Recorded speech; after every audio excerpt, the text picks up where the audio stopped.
Oops. Hey there, friendlies. How's up? Welcome to the 6th of July. Excuse me. Beard Blades and Bushcraft live stream. Tonight, strangely, for a Beard Blades and Bushcraft live stream, I'm going to have beer. And I'm going to tell you why. Because I have been spending a lot of money on whiskey due to these live streams. And so, because a beer takes up a whole lot more time to drink, that's what I'm going to do. And I'm not too worried about it because I never drink beer anymore. This is like the one beer I'll have this week. Just giving it a little pour. Getting a little bit all over the desk. That's okay. Par for the course. I didn't bring any paper towels. That is also okay. I'll put these cans on just in case someone decides to come on and chit-chat a little bit. Hey there, Russell. I see Russell's here. Great topic. You would know, wouldn't you? Let's just get a little bit of... Excuse me. All right, start that again. Let's just get the usual housekeeping out of the way. If you are, in fact, watching us time shifted to tomorrow or whenever, then thank you for your attention. Thank you for your eyes. I appreciate that massively. Aside from that, Martin's here. Nice. Simon TC. Salut, monsieur. Comment ça va? Brandon Cosman's with us. Nice to see you guys in the side chat. Because this is me asking a question, I will put up the invite for anyone who wants to come on and tell a brief story or discuss the subject at hand as soon as I get the Windows key combination straight. But yeah, so what we're talking about tonight is how do you handle it when, say, you're the only one in the house who's into the camping, or, you know, if you're in a couple and only one of you is into the bushcraft? How do you navigate that? How do you navigate your need to be away for an overnighter on occasion with, let's face it, if you have a mortgage, there are things that have to be done around that place. And that is a legit priority. So how do you balance that stuff off? And partly because I don't really know how I balance it off either. It's a work in progress in my household because the missus and I are not unanimous in our interests, shall we say. I'm very into the outdoors, and she's very into other things. But the things that she's into don't really take her away from the house on the weekend. So this subject was not suggested by me myself. This was a suggestion from Russell. Before anyone thinks that I'm, you know, trying to bitch about my family, I'm not. Tonight's beer is Fond de Cale Dry Stout. Come on, focus. By Microbrasserie Tadoussac. That's how you say Microbrasserie Tadoussac in English. In the English. Nice can, nice microbrewery. I have good memories of that part of the country. In fact, I did, I think, one video of camping with my family out there near the Fjord de Saguenay. I'll tell you something, up around Tadoussac, it's very, very nice territory. I'm just cleaning the beer off my desk with my shirt. Let me just see. Russell says, I get told all the time, I'd love to live like you do, but my wife would never go for it. Followed up by, how did you get City Girl to go for it? I believe that that's a question that could be asked of like Sean James as well, because I don't get the feeling that his wife is quite as outdoorsy as he is. Hey, Grace is here. Simone thinks that it is actually my idea for tonight, but no, Russell did suggest it, and I thought it was a great suggestion. So I'll put off what I had originally wanted to talk about for at least another week. How's it going, Grace? How you doing? Has anyone else got a brewski on the go? I also have one dram tonight for later, and I may not even get to it. I may just put it back in the bottle. Sean's wife is a city girl as well. Yeah. So I wonder how he navigated that, because he spends a lot of time at that cabin.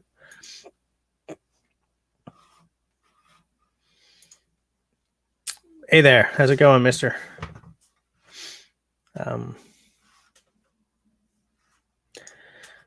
Nice to see Cliff in the house. Yeah, I mean, it's an interesting question, because some people make it work very well and some people really don't. And I used to be on this Alberta Outdoorsman's forum.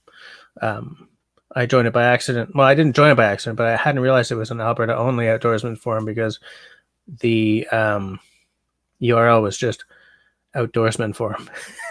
Anyway, and on there it was like whenever someone came up with some variant of this question, like, I'm not sure if my wife will let me buy this new rifle or whatever, there's always someone out there who said, ditch the wife. It's like, really? That's your answer? And like, there were guys who had ditched their families so that they could, feel more free to hunt and drink beer and stuff. And I'm like, well, okay, but there's got to be something else wrong for you to throw your family over that quickly for something like this. It to me, that's not an appropriate solution. I definitely don't think that. I'm not entirely sure how to finish that sentence, but that seems like an unfair solution to the problem.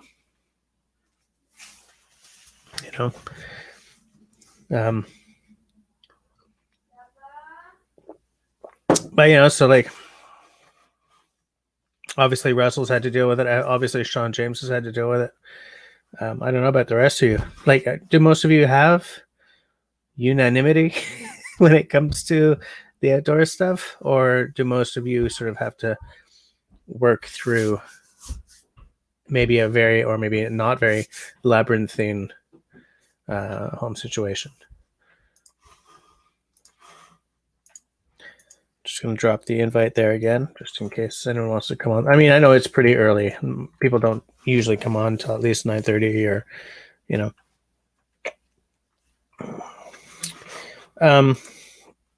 Well, Russell, one thing is, she does know that I have to get out into the woods semi-regularly, or I just become a real bitch at home. I'm not pleasant to be around. So the last 15 or 16 months of us being bunkered has been hard, as it has been for many people. And so, I mean, I'm not completely trapped here or anything like that. We do sometimes go out, we'll go car camping in the summer as a family, just to sort of get a little outdoors time together going. We go on hikes a fair amount. And I'm okay with a hike because at least I'm surrounded by trees. You know what I'm saying? In fact, I was going to ask if Martin had input here, because I know that your wife does go out with you a lot.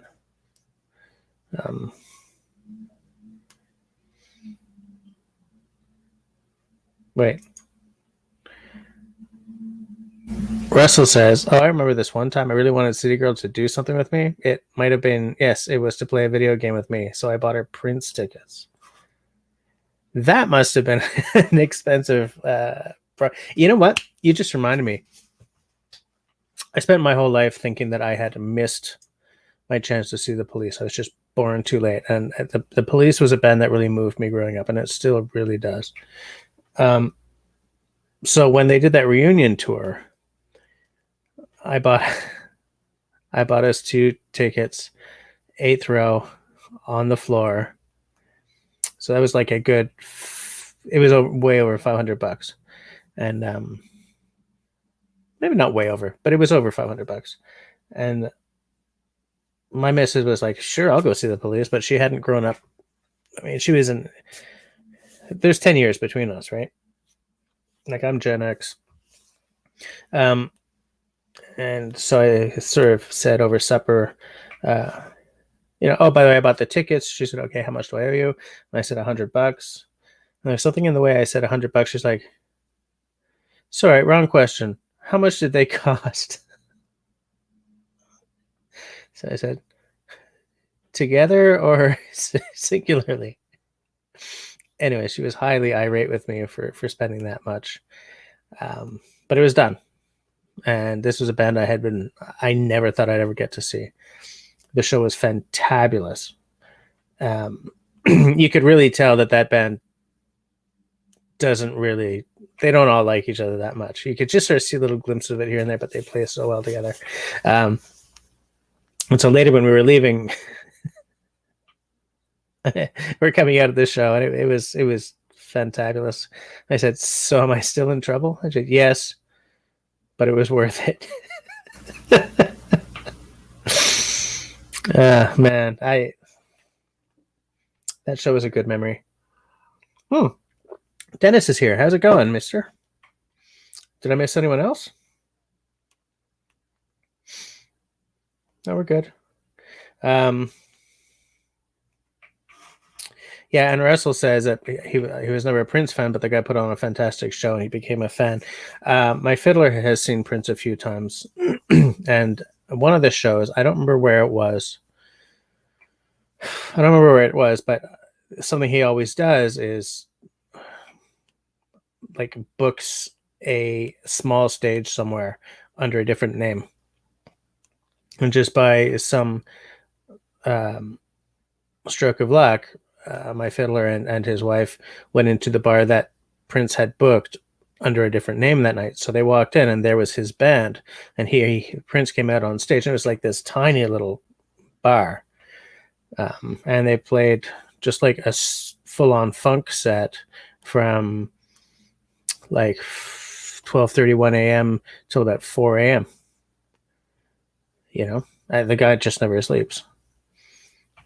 But I mean, he was someone who very much lived and breathed music. So anyways, it was interesting. I was going to mention that during your live stream, Russell, but I just, type, forget about it. Hey, Rain's here. And Mr. Rodriguez, Tyler, it is nice to see you in the side chat. We're talking about something interesting tonight, folks. Although right now it's just me blithering into the mic. I'm going to put the invite there again, just because I want to get, oh, damn you, Windows. Hey, Zach, you'll never get to see the Cars. Your mom's influence on your music. That's a legit band. Boom.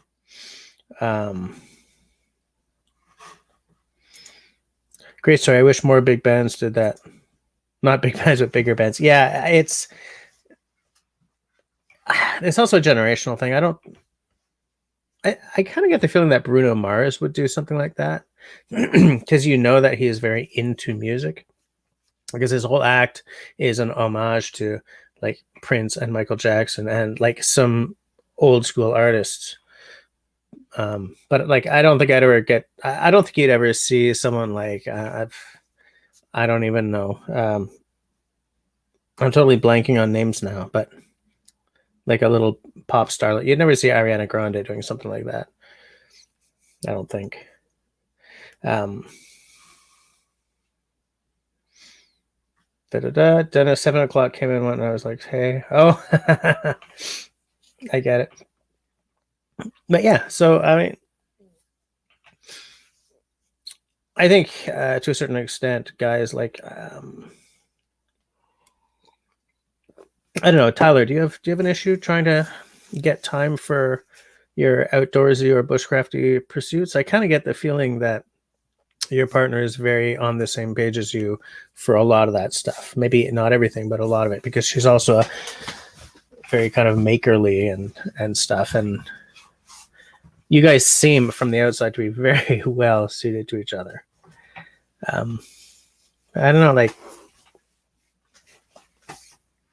just going by the YouTubes, there's a lot of people who are kind of solo in terms of their interest at their house. Cliff says, I haven't got a significant other, so I will be unable to really add to this topic tonight. Well, but do you have friends to go into the woods with or to do stuff with? Gardening? You have a little gardening club there, Cliff? It can be that way. It's just not huge on the roughing it part. She's not a huge fan on the roughing it part, but she shares the love of being away, so it's easy to convince her. Yeah, nice. I also love being away. And that's the thing, like my wife doesn't love the roughing it. She does want, she's good with car camping, right? But she wants a flush toilet in the vicinity and running water. And as I said, like, I will take that if it means getting out of the city. And also, it's a nice way to get my kids into nature too, right? Like we go en famille, it's very safe at a CPAC or whatever, like a provincial park or a national park.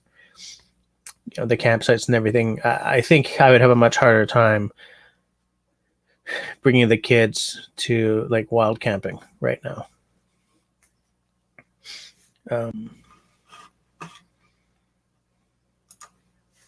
Hey there, Brian. How's it going? Oh, I can't hear you. How are you? Quite well. Brian, how's it going? I'm doing well.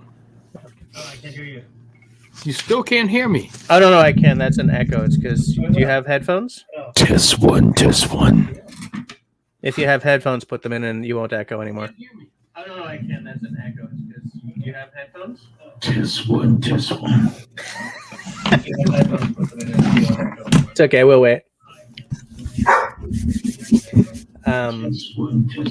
While that's happening, Cliff says, I'm stuck with gardening. No real friends in this state to really speak. That okay, I get it. Cliff, I've sort of become the gardener in my house. I recently found out that the missus doesn't enjoy it as much as I thought she did, but she feels that it's worthwhile. Is this better? Yeah, that's fabulous. So, what do you think of this subject? Are you guys all unanimous in your household, or do you have to sort of get your outdoors time alone? That's pretty cool. How big is that dog you got? Oh, I'm sorry, guys. I'm trying to shut him up right now. Have any of you guys seen Brian's dog? I kind of want to see that pooch. I miss having a dog, guys. I've had a couple, and it's never been the right time since then. But I definitely miss having a dog.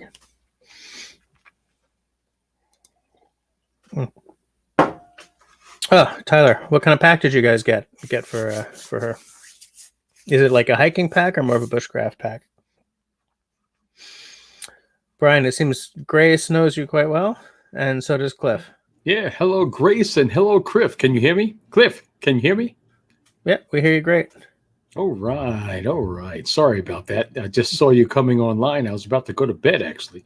Said, no, my goodness, I hadn't been on in a long time. So you got 2 German Shepherds, I think Grace is saying? Oh, yes, 2 German Shepherds. One big guy. He's 95 pounds or 98 now. And then baby girl, she's 92. Wow. Yeah. I would have a hard time canoeing with those 2 in the boat. Yeah, they are actually a handful. But yeah, we love them. Yeah. So what's your setup at home in terms of outdoors interests? Are you guys all interested, or are you kind of alone in that? Well, we have been we have been actually prepping and the like for a number of years. And over the last 18 months, we've been actually, I don't know if you can see me, but I can't see myself, but I see you. There you go. We have been getting my wife and my boo-boos and my family prepared to the first phase, I guess you can call it, is living in tents. Okay. And working through tents. And so over the last 18 months to almost 2 years, I've had a tent on my deck. And we've done a couple of camping trips. One I filmed, one I didn't film. Okay. And the only reason why I didn't film the second one was because I was lazy. I Well, have a couple of. it's funny that you say that because I film almost every trip I go on. Not every single one, but almost every one, because I'm all about, I gotta get content. But man, Yeah. everything takes so long when you have to think about the camera. Like everything from Yeah. gotta set up a tripod to, oh, I should be standing this way because I'm sort of standing back to the camera. It's like, oh, which way is the light coming from? Like everything takes forever, man. Yeah, and it's just, I mean, in order to get a really good shot, and what we're doing is, from my perspective, what we're doing is we are attempting to provide good content toward our subscribers and the people that are looking at our channel. And so it's painstaking for me to go ahead and put together a video, especially when we're in the field. Yeah. And so there are several videos that we have where we were outside, and I did broadcast my first with my wife and my boo-boos, my big guy and baby girl, the first camping trip with them. Okay. Which, it took me, I don't know how many hours to get that stuff. Yeah. But the second one I'm going to do, the second one that I have, I kind of deleted the video because that one wasn't necessarily one that we wanted to just broadcast. We wanted to just have fun, and so this next one that that we're doing is something that we're going to go ahead and edit. And I'm going to have 5 different cameras out there, and well, let me rephrase that. So set the expectation. I'm managing expectations. You're managing. Right. I'm going to have 4 Samsung phones out there that are actually filming, and so yeah, it's funny that you say that because right now, even though like I got this thing, but right now everything I film for at least my other channel, I haven't been filming much on this one because I haven't been able to get out, happens on this. Yeah. And because I'm having computer problems, I'm editing on this too. And if you ever want to hate your life, edit on a phone. Oh yeah. Holy I have crap. an old, well, I invested a little funding. I was blessed with being given funding, but I actually was blessed and used a little funding to get in my opinion, it's I don't know, medium type computer and I went ahead and added a couple of video editing software. And so for now, I'm okay. I mean, I'm not doing stuff that is suitable to submitting for an Emmy, right? you know, so it's just enough. And my little my little mic here, this Yeti, is doing well so far. So yeah. But it's fun. I mean, can you guys still hear me? Yeah, it's good. Oh no. Now we can not. Right now, can you hear me? Yeah. Okay, great. Something unplugged. And so this little bitty desk I have, it's, when people see us on the internet, they see this space and it's like, oh my goodness, they have a great studio. Yay! Wicked setup. Yeah.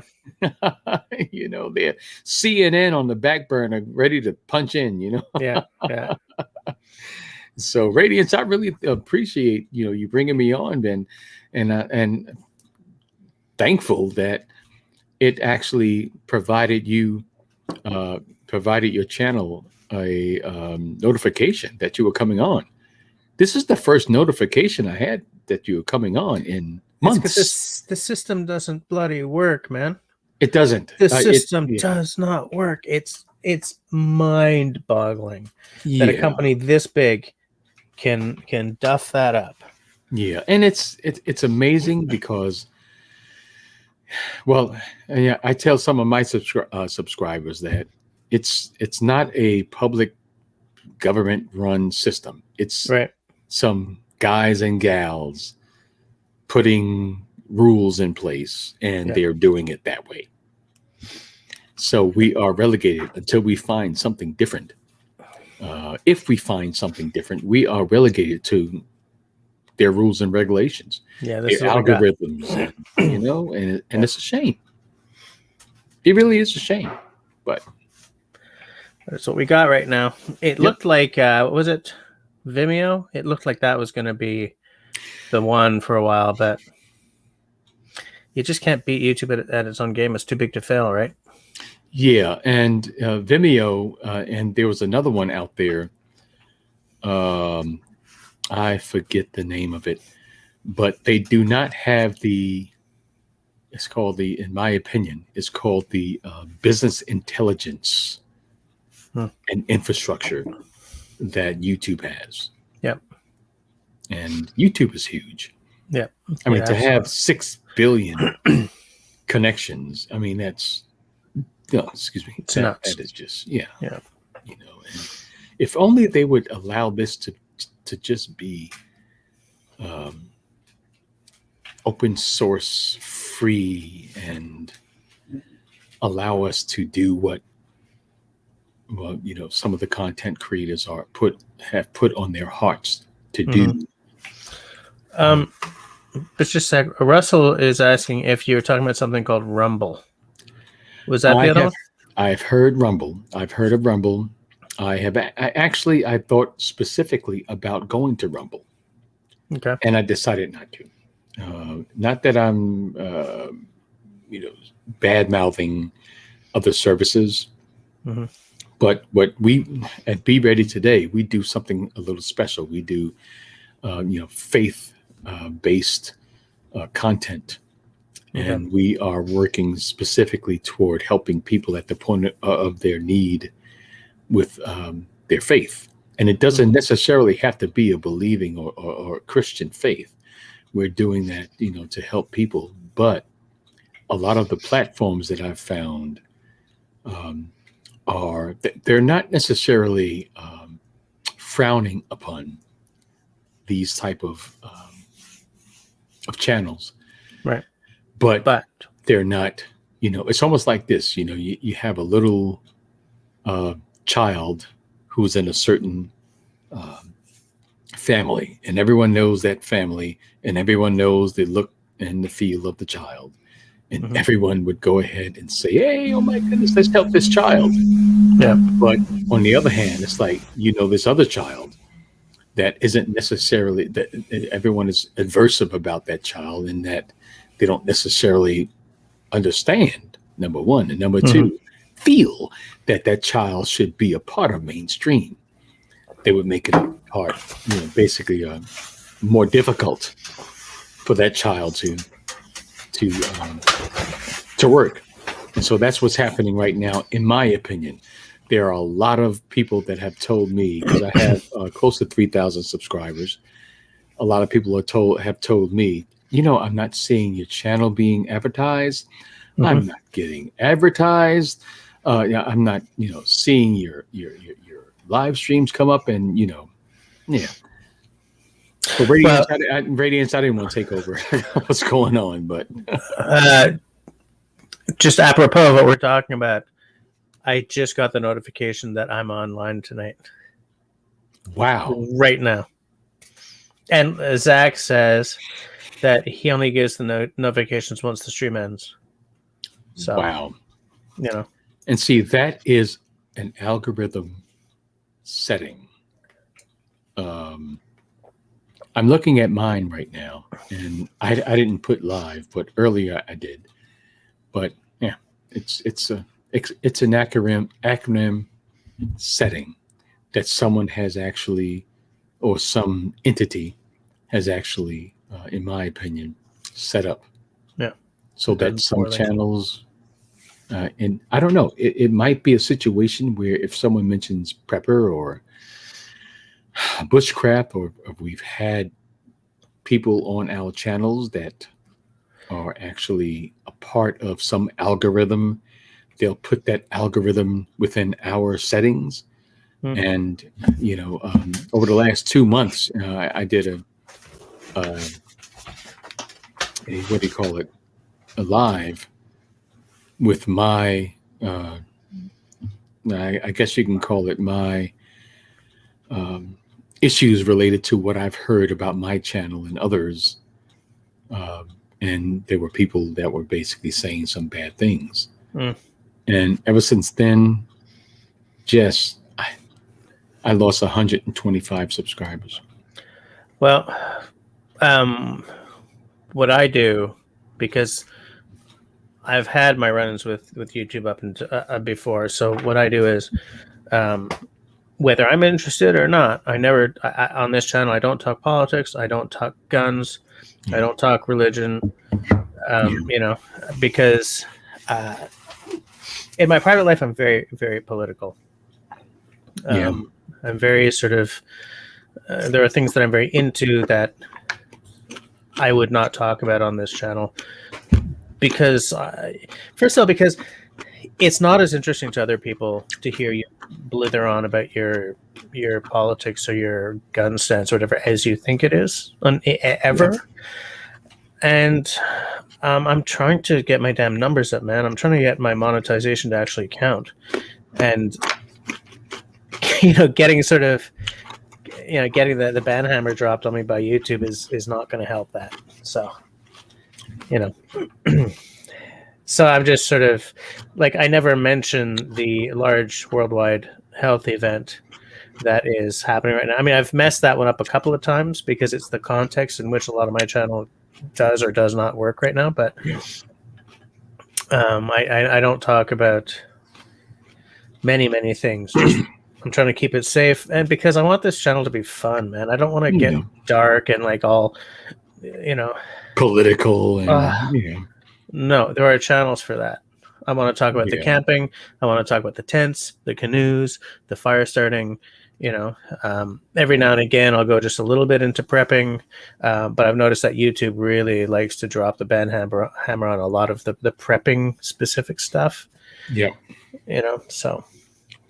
Because prepping, and pardon me for eating, and it's late, but I'm just eating my dinner. So please bear with what time is it where you are? It is 9:34. Okay. Yeah. Okay. So we're in the same time zone. Yeah. But a lot of what YouTube is doing is running these algorithms that are hindering information being brought out. From channels that are ordinarily not a part of, so there's a prepper community, and then there's a prepper community. Yeah. The prepper community is just like being prepared today. Like our community is prepper faith, and we're not going ahead and talking about storming, the 7-Eleven and things of that nature. Yeah. But then there are other prepper channels that are actually coordinating, and I think channels of my stature are being lumped in with channels of those statures. But yeah, because bear in mind, the algorithm doesn't usually have people behind it, right? Right.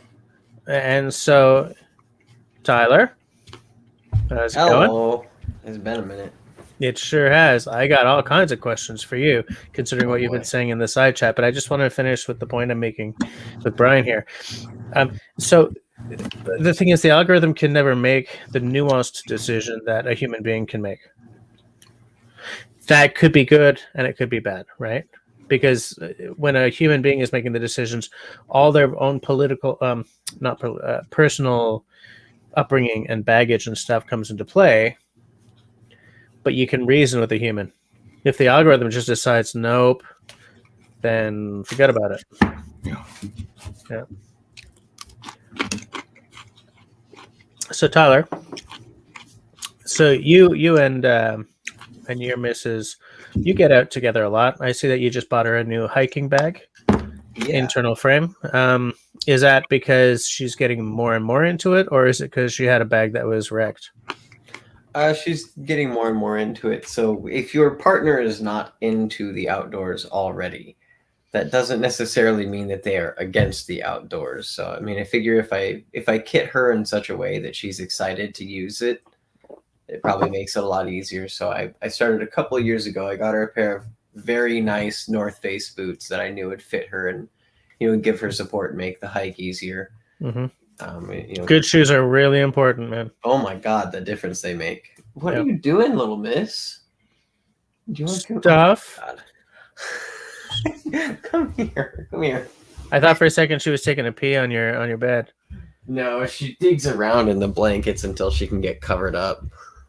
Here, let's get a big bowl one. So she's a lot like me then. Right? Hey, Hike with Mike is with us. How's it going? There. Better? You are spoiled rotten. Man, we got a good team in the house tonight. But yeah, so I started by, getting her gear that she was excited about using, and kind of facing it that way. And I think the pack was a big thing for her because the first week she had it, she wanted to wear it, and we got it sized and it felt good. And part of it was the pack took so long for her because it's really hard to find packs for short torsos. Okay. That can be very difficult. I think, I mean, they measure from like C7 to like right behind your belly button, but on your back.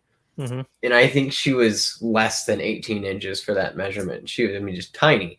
So we found a 50-liter North Face pack that fits her pretty well. So that was good. Yeah, because at that size, you're almost going for the youth packs, right? Exactly. But the problem is she's, carrying a load for a full-grown human being. She's got to carry more than 2 liters of water and all that. So running it back with some capacity capabilities was an issue. But it's here now. I just want to say, Hike with Mike, good luck with that. He says he's hunkering down, having a hurricane making landfall at 5 a.m. He's got the house all packed up and hoping that no large oaks fall on the house. Yeah, stay safe, man. Yeah, crap, dude. Yeah, I have in-laws down there, and they're in a similar position as you, getting all set. Hi. The other thing, she was not like originally into the outdoors per se, but when I could get her to go explore things as a form of like daily escape. I used to live near a fort that was turned into a nature preserve quite some time ago, and I would take her to all 3 lakes, and we would hike the lake loop trails to just kind of get away, and eventually building habits that are just constant positive experiences is kind of what it takes. I remember when I was little, I hated the idea of backpacking. Uh-oh. Did I just freeze for you? Nope. You're good. Oh, okay. Well, it froze on my end. I've had bad driver issues with the new PC. Anyway, I remember when I was little, I hated the idea of backpacking because, who the hell wants to strap on 45 pounds and go traipsing for 15 days? It's stupid. Me. Me too now, but when you're 12, you see things differently. Or I guess at my age, I was probably 10, but that make positive experiences and make it so they can get excited about doing it. All right. By the way, do I have any mods on right now who can hunt down Brian's channel and put it in the side chat for everyone to check out? I was curious because I know that you and your missus don't get out very much, but especially you and your daughters now. Yep. I know you're taking the little out one a little more. Yeah, well, not during the plague, because of the classifications of certain areas and everything. red zones, orange zones, green zones, Yeah. all that. We had no movement. We had no freedom of movement really for a long time. But I'm very much looking forward to changing that up very soon, because now the entire province is a green zone, Oh, which doesn't mean no restrictions, but it means very few. Thank you, Tenenbaum. Tenenbaum just dropped Brian's channel. Be ready today in the side chat. So if anyone wants to check him out, that would be ideal. IRC Adventures is with us tonight. How's it going? And he says he had a girlfriend that wasn't into the outdoors much, but after I dropped her off up in the woods and it took her 2 days to get home, she sort of changed her mind. That's a Newfoundland solution there, I think, eh? Oh, you don't like the outdoors? Plop. See you in 2 days there. are Newfies kind of like the black sheep of Canada or something?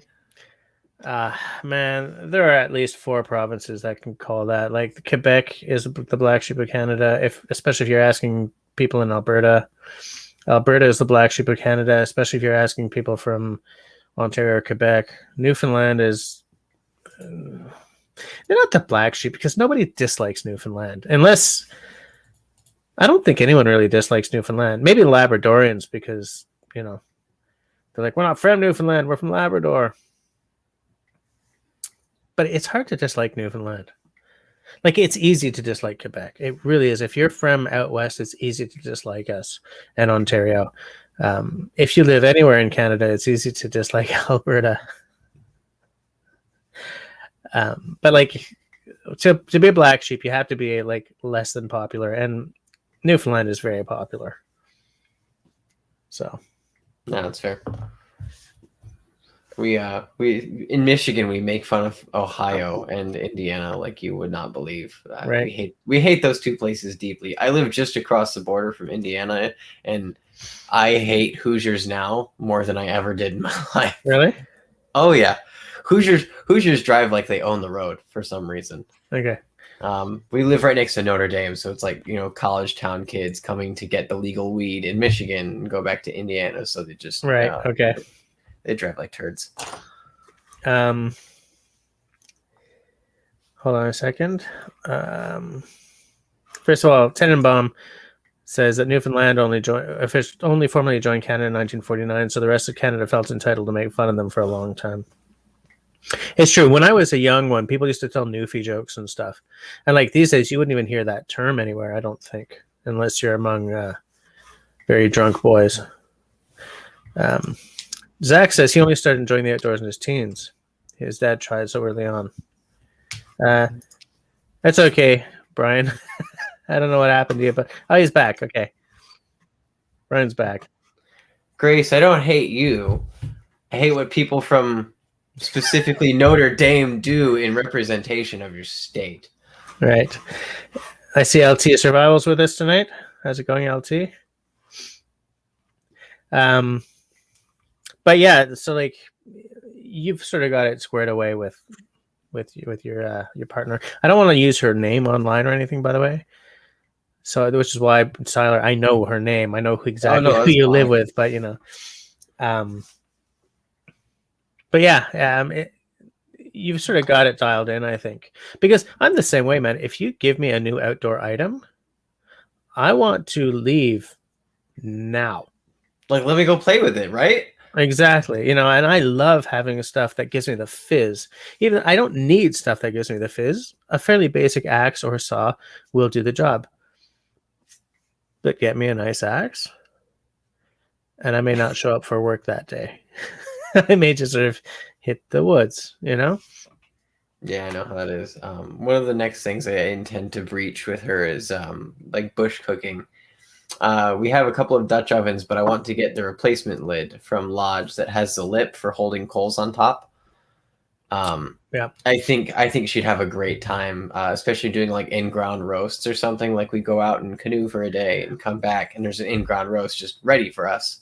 Yeah, I would love to do a lot of outdoor cooking on my channel, like serious outdoor cooking. I want to get into that in a big way. I understand you completely. Yeah, like take a tomahawk steak out and baste it with butter you whipped out in the woods and stuff like that. Oh my god, I love it. Yeah. Yeah, I get that. And I just like doing everything in the woods. I like doing stuff and not having I like doing stuff and having my background being the sounds and smells of the forest. And Mhm. I feel that like cooking up a wicked meal over a campfire is the best thing in life sometimes. You Yeah, know? it feels somehow more at home than your own kitchen, you know? Yeah. Yeah. Mark Pootmans is here. He says he's listening in, but he's busy in the kitchen. That's all right. Really? It's all right. It's the Hold right on a second. podcast to cook to. I guess it's live stream. Like, Yeah. Zach Fudge says newfie is a term from the GIs on U.S. bases. The Islanders don't think fondly of that time. Huh. I never really? knew where that term had come from before. I wonder if that's why I know Newfies and you said almost nobody says it. Well, because it's sort of, you know, Canadians used to tell newfie jokes the way Americans used to tell Polak jokes. Do you know what See, I'm saying? I've never even heard of that. Polak is an unfortunate term. That is a straight up insulting term for Polish people. It's probably good that I don't know that term. Yeah. Hold on a second. Cliff says, you know what I've never seen anyone do? Take a live onion plant to the bush to use in food prep. Nothing beats absolutely fresh seasoning. We did that. We picked wild onions and chopped the bulbs. I mean, we didn't like cook all the way in the bush, but we did. We picked onions that were there, and you're right. Nice. It tastes really, really amazing. Yeah. I have never picked a wild onion. We're not really. They're like this big. Yeah, I've never even seen one. It's hard to recognize. So it's grass colored. Yeah. It's long, but it's tubular. It's like a darker green than most of the other grass. And So it looks like a scallion. yeah. But yeah, the wild onion is what I've, at least in the Peterson plant guide that I had from years ago, that's what wild onion was in the book. And we saw a bunch. We were actually bike riding down a road near our house, and we saw a wild onion, and we picked a bunch. I just took a trowel the next day with her, and we lined a cardboard box in the back of my bike rack, and just picked wild onions and ate them with our food. Nice. It's different. I would say they're a lot stronger for sure. They're like, I don't know what the word is, but whatever the word for that onion smell that goes back in your sinuses, it's more of that. Savage? Maybe. Yeah, is that what that's called? Hellacious? No. No. I picked up a little cooking secret because I'm the one who does the supper these days because I'm the one who's home earlier. If you don't, the bit of the onion at the bottom where the roots are coming out? Yeah. If you don't, the eye. Yeah, if you don't go slicing into the eye, you don't get as many tears. Yeah, because it can't. There's the capillaries are still closed on one side, right? Yeah. So I mean, that's what I never cut into that thing now, and I've been doing all right. It makes it way easier to do like rainbow cut onions too. If you just like leave it there and you don't cut it off, like you have a whole onion that you can now rainbow cut all the way back, and you have a convenient little handle. Yeah. Yeah. Hold on. He's not talking about picking them up from the ground. He means take a potted onion set and harvest while out there every few days. Just trim a little each day. I never even thought to do that. That'd be cool. I'd like to see a video series on, like an herb box or something. Go camping with an herb box. That'd be amazing. That sounds like something Joe Robinette would start. That one fort he had in the woods forever, where he was just slowly, basically building a house. It looked like by the end. The fort, yeah. Yeah, that'd be cool. Eventually, set up a base camp and leave an herb box out. And he's another one, by the way, that a lot of you can tell he does most of his outdoor stuff solo, and his wife, she stays home, she takes care of the kids, blah, blah, blah. But she's obviously outdoorsy as well, because whenever you see her out with him, she's pretty at ease. Not like him, but more at ease than like a straight up city girl would be. Okay. Russell, I'm not talking about your city girl. I don't know. But like obviously, Will is fairly rural friendly, at least. I mean, they're both from small town Ontario, right? So, it makes sense.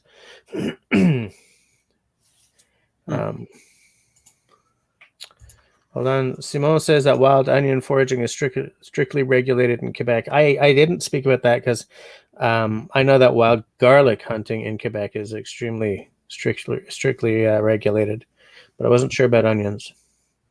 I think we have. Let me make sure I'm right here. We actually have a plant called garlic mustard. Garlic mustard that's currently like destroying a lot of our local flora. Okay. We've been told to. I think parks are being incentivized to destroy it at this point. I wonder if that is somehow related. No, because it is neither garlic nor mustard. Nor mustard. Great job naming conventions. Love it. Yeah. Just dropping the invite into the side chat again. Zach says calling someone a GI is a rare insult in Newfoundland. Some old timers still use it. What is a GI in Newfoundland? Because here it's just a member of the military. Yeah, that's who they're talking about. Because we don't use the term GI for our infantrymen or whatever here. Yeah. Actually, I think it was the GI Bill that like established pensions and things. We call it that, but GIs are still a positive term here. You would to encompass the armed forces, you could use the word GI, and it would not be offensive. It's interesting. That insult probably refers to when Gander was the airport that got North American allies to European battlefields or European training camps. It's got to have been something because any part of Canada that ever had a large American military presence, like during wartime or whatever, has ended up using U.S. military terms kind of in a dark light. So it makes sense. Yes, Tenenbaum is saying to you, this all goes back to World War II and getting American aircraft, etc., across the Atlantic. So this little history moment brought to you by Rain Science Bushcraft. Next week we will be doing trivia for a 12-hour live stream. Man, okay, Bushcraft trivia live stream. I would attend and probably play. I would attend and probably. Holy crap, Russell! What are you doing, man?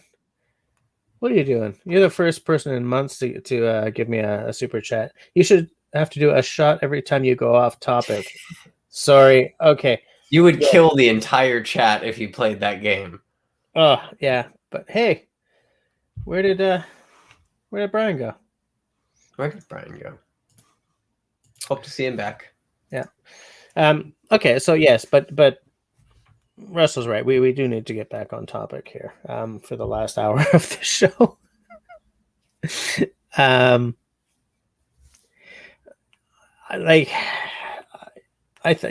Pub quiz. I think that for people who are alone in their interest in their family, shall we say, getting the time to do the stuff that we do can be very, very hard, right? Because how selfish do you become, right?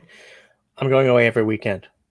Well, no, you got a house and a family, dude, right? It's like, so how many weekends do you go away then? Hey, Brian. You having some tech difficulties?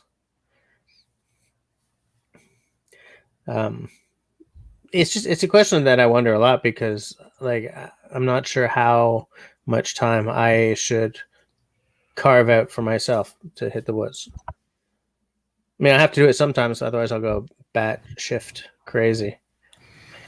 It is so hard for me not to swear online, guys, because I'm such a potty mouth in life. That never gets old. That is probably one of my favorite things about the live stream is the ways that you don't swear.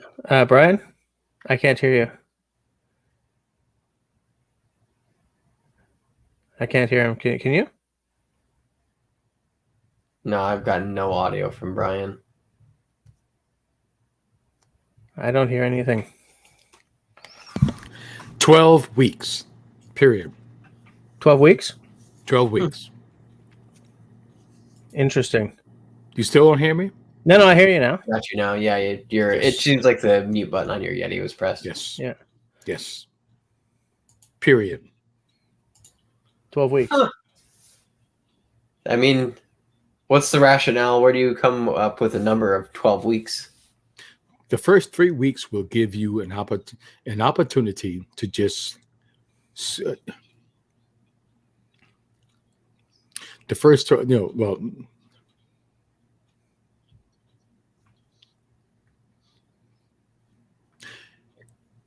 first 3 weeks, I'm hearing double right here, but the first 3 weeks will allow you to decompress. Okay. And then that's still a bunch of weeks, though. Decompress. The next week will allow you to get your mind regulated to the point where you can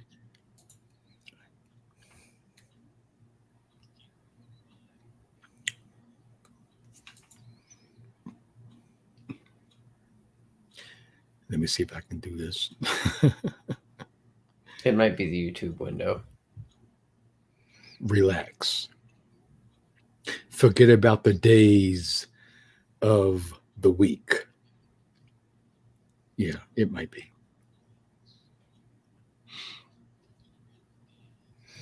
So you're talking about a process that takes 12 weeks. Yes. 3 weeks is you're forming the base.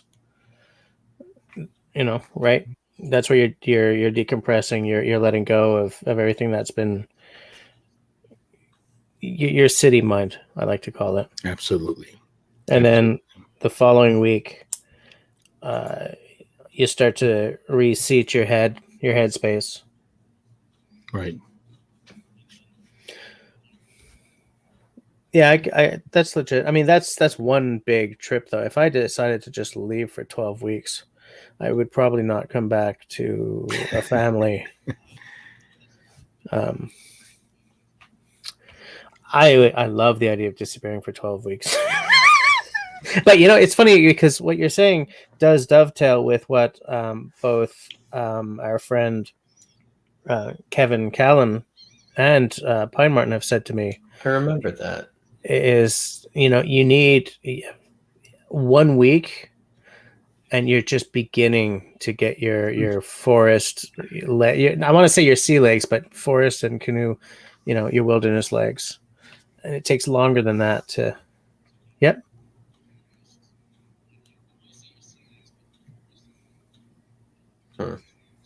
It's because he's hearing us in echo. Yeah.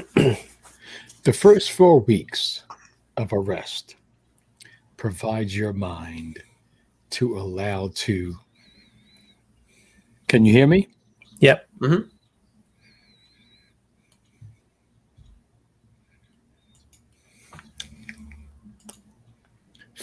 Flesh out the toxins that have been inputted into your brain.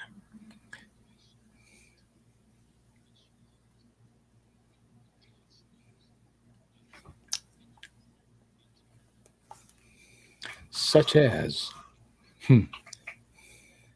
the difference in opinions,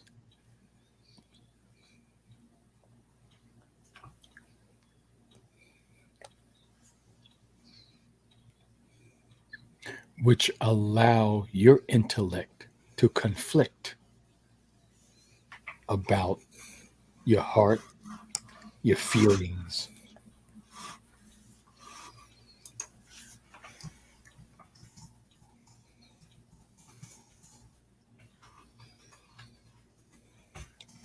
and your timelines.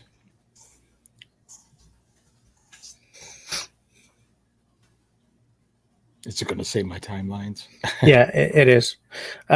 Close the YouTube window and just keep the StreamYard window open, because you're getting it from both. I think I've had this problem before, and I've had to sort of, what am I saying? I keep hearing. Okay. How about this? Yeah, it's good. Okay.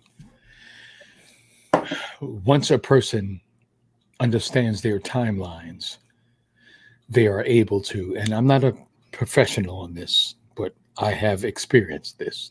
Once a person understands their timelines and the time they have from the time they are able to rest to the time they need to get back to work, they can actually manipulate those timelines to address the psychological issues that might be hindering them from achieving all that they can achieve, all that they can achieve when they get back to work. Does that sound crazy? No, it doesn't. It's the kind of, dude, I dream of being able to take 12 weeks off from my life. Because all my trips have been very, very short. 1-day hikes. All aside from camping with the family or whatever, it's been like 30, no, maybe about 25 years since 30 years since I've really hit the woods to just totally decompress. Yeah. So it's, I love the idea of being able to just step into a canoe or whatever and think, I don't have to be anywhere for like 2 months or 3 months. Wow. Right? I love that concept, but I'm not. I don't think many people have the freedom to do that. Right. The lucky ones end up being paid by YouTube, and they can take trips. They have to take trips and stuff, but like a week or two is my max right now.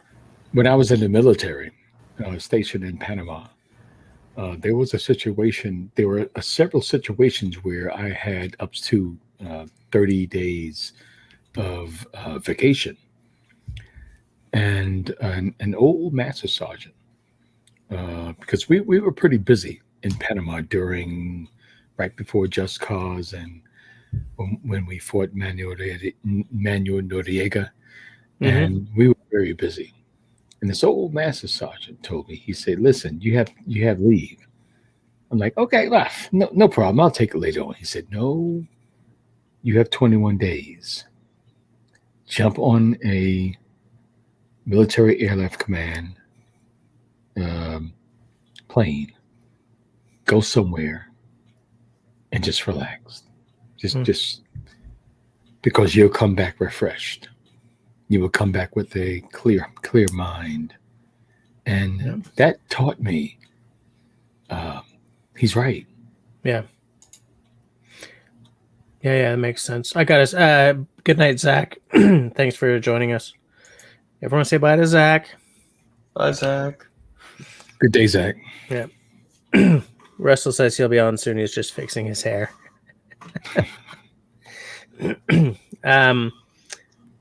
IRC says, my wife always accompanies me when I go up in the backcountry. Good to have a partner who's interested in everything you do, not just backcountry stuff. Yeah, that was the other thing I wanted to say is Nick was not like originally all the way on board, but I had a partner who was interested because I was interested. Mm-hmm. That's kind of what helps, is framing it like, I would like you to be interested in the things that I'm doing. That, it works. If you show interest in them, they show interest in you naturally. Yeah. There's give and take. If you are alone in one of your interests, they're probably alone in one of their interests, because if something matters that much to you, I guarantee there's some blind spot of yours that involves some love of theirs. So. Yeah,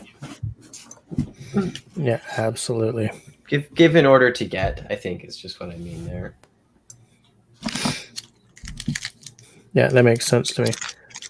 Tenenbaum is agreeing with what Brian's talking about, but he says that he has he says, I have some similar ideas, but on a somewhat shorter timeline. Yeah, I don't function on necessarily 12 12 weeks of length, but I'm also younger, so things are more formative to me in shorter amounts of time still. Right. And IRC, by the way, Tyler agrees with you with what you were just saying. Yeah, it is nice to have someone that's interested in you and the things you're doing. And so even like if Nick were to go right now, that's her name, were to go right now and want to go and do a poetry reading, I'd probably go. I don't personally read a lot of modern poetry, especially not slam poetry, but it's something that she loves. And in the same way that I want to feel supported and feel like she's interested in my going and doing woodcraft, I should give her the same space to feel that way about whatever she's interested in doing. So if you are alone in your bushcraft interest, make them not alone in something else. And I promise you won't be alone for long. Yeah, that's a good point. That's a very good point.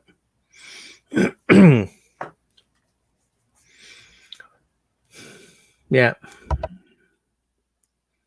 Because everyone's got something that really moves them, right?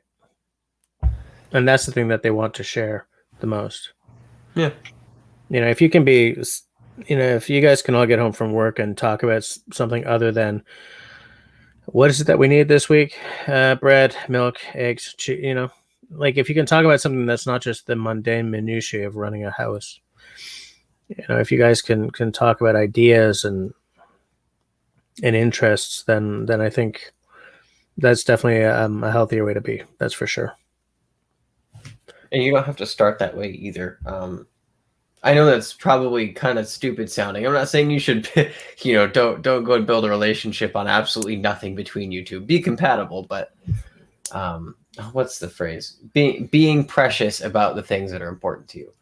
An artist is. I'm drawing a blank on the word. An artist does not necessarily want to immediately put their work into the world because they feel precious about it. You know, it's important to them.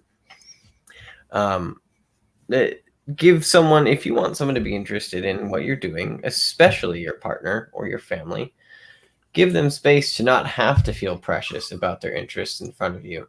I know a lot of people who don't share, especially in music or art or poetry, they don't share that with their family because they feel this reticence, like they need to be precious about it. And I think if you give someone space to not have to feel that way, they'll probably return the same favor to you. Yeah, that sounds like it makes a lot of sense to me. Now, but where the rubber hits the road on that is you've got that person in the woods with you and it's raining or there are mosquitoes and they're uncomfortable and they're like, I hate you so much right now. Right? You made a mistake by starting there. Why did you bring that chicken that's not plucked? Why didn't you bring that steak from U Crops or something like that? Yeah, because like going to a poetry reading is one thing. Finding yourself on top of a mountain for the first time or in a canoe for the first time, and it happens to be raining, that's a whole different beast, right? So here's the deal though. If you have gotten to a place where you and a relatively uninterested party are stuck on top of a mountain or in a lake bed, and it's raining and you've tipped something or you're miserable, that is the equivalent of them taking you to slam poetry and putting you on stage. Fair, yeah. Right. It is your job to do the prep to make the situation ideal ahead of time, just like it is theirs. When you go to that slam poetry reading, the only thing you have to do is sit back and enjoy the show. When you take someone out for their first couple times in the woods, the only thing they should do is sit back and enjoy the show. You know, let them do the things they enjoy and make them do nothing else. Yeah. For some cases, not all cases, because some cases, the significant other wants to learn. They want to be a part of the show. They want to be a part of what the intricacies of the show is. That's true. And that's actually one of the big I guess you can call it, for lack of a better term, prizes Yeah. that we get as men, or As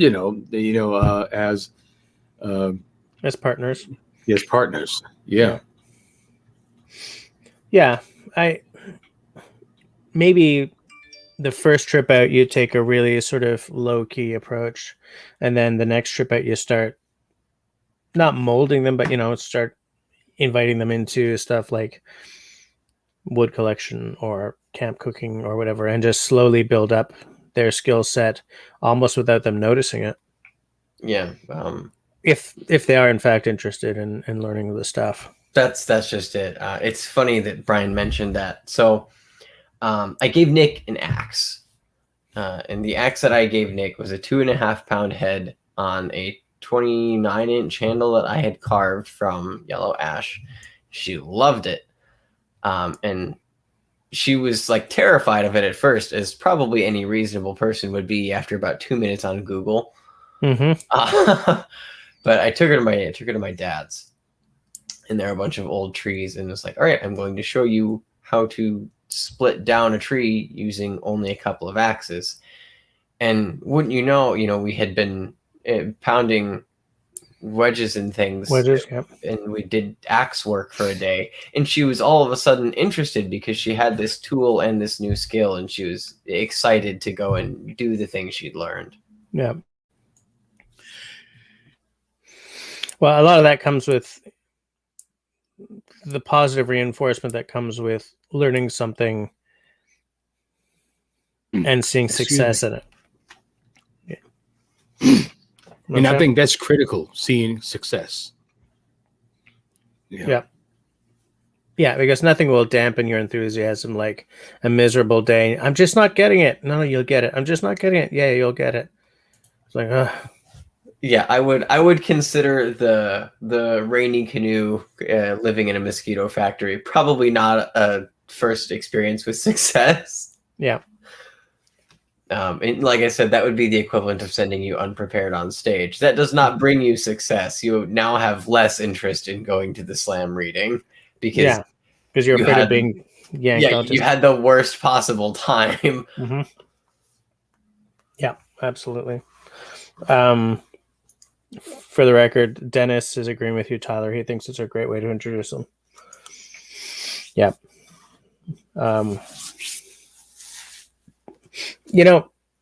With my eldest daughter, I just got her into the woods early. If you can, if you've got them really interested by around the age of 5, you're almost home free. And I've been teaching her skills very slowly.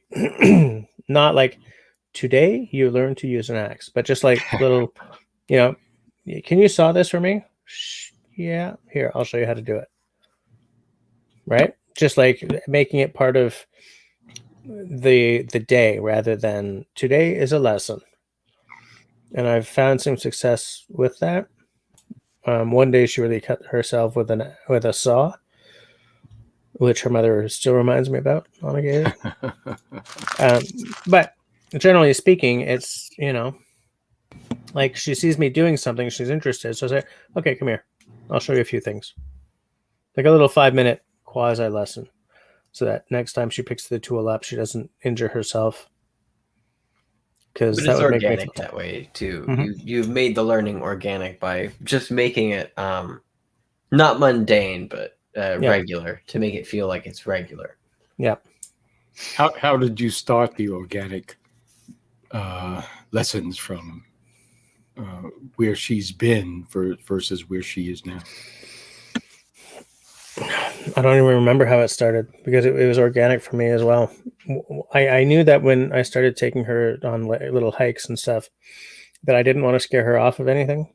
We started with the ferro rod.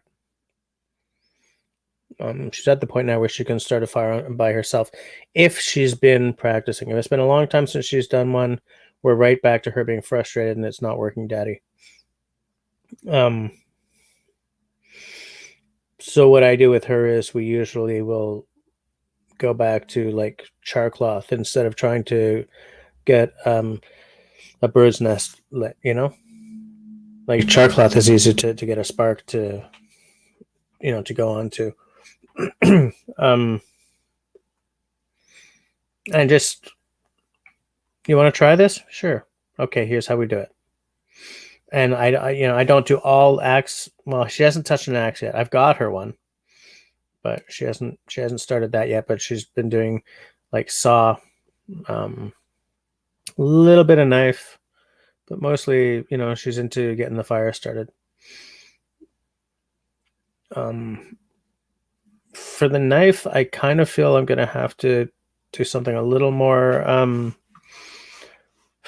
not formal, but lesson-like, because, was it a circle of death, triangle of blood, all that stuff. Like, she's got to know that stuff. She has to know the safety part. So how do I teach her the safety part without making it sound scary or boring?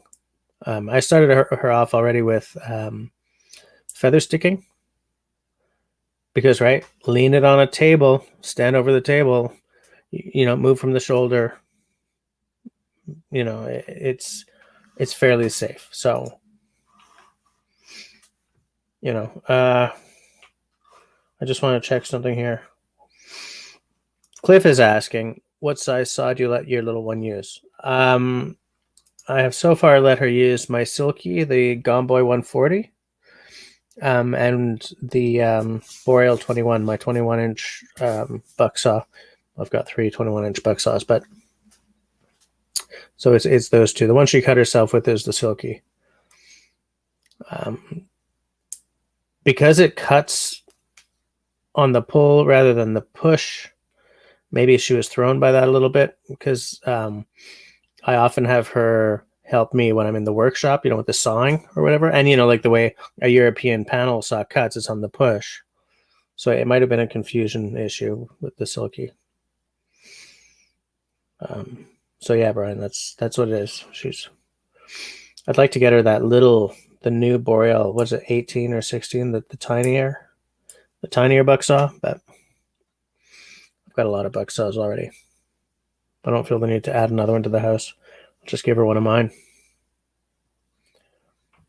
I can't hear you, Brian. You're muted. I am about to drop off right now. Oh, okay. Yep.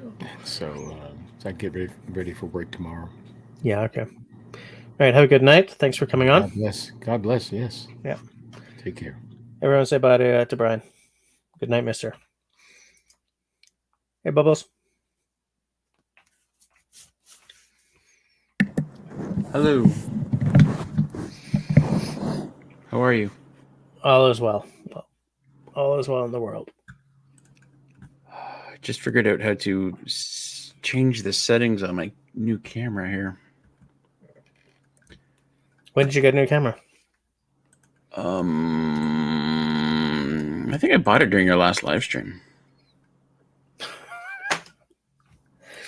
How often do you buy things during my live streams? I don't know, whatever. Whatever. I don't know if this camera's better or not. There's Tyler. Howdy. Yeah, there he is. I don't know. How do I look? I like your hair. High def. Yeah, that's good. High def. Did you just pee or pour I yourself? was. Oh, okay. Sorry, We're in a go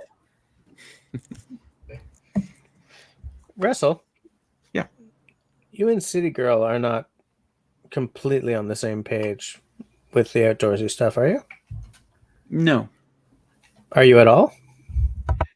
Well, what do you mean by outdoorsy stuff? Well, I mean, your videos aren't a whole lot about camping and bushcraft, but you're sitting in a cabin out in the woods.